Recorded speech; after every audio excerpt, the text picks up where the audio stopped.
Diqqat! O'zbekistonda endi bunday oilalar uchun gaz va elektr energiyasi pullari to'lab beriladi. Assalomu alaykum hurmatli tomoshabinlar, tezkor yangiliklardan birinchilardan bo'lib xabardor bo'lishni istasangiz, videorolik ostiga like tugmachasini bosib kanalimizga obuna bo'lishni unutmang. Diqqat qiling, O'zbekistonda endi kam ta'minlangan oilalarga elektr va gaz uchun kompensatsiya beriladi. Prezident qaroriga muvofiq 2025-yil 1-maydan 2027-yil 1-aprelgacha ijtimoiy himoya reyestriga kiritilgan va kam ta'minlangan deb topilgan oilalarga elektr va gaz to'lovlarida davlat tomonidan kompensatsiya ajratiladi.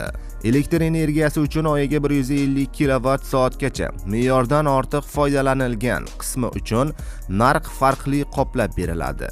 Gaz isitish mavsumida 250 kub metrgacha, boshqa davrlarda 150 kub metrgacha me'yordan ortiq foydalanilgani uchun narx farqli davlat tomonidan qoplab beriladi.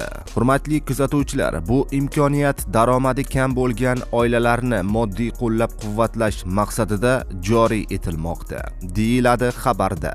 Hurmatli tomoshabinlar, videoroligimiz barchaga yetib borishligi uchun like va obuna bo'lish tugmachasini bosib qo'yishni unutmang.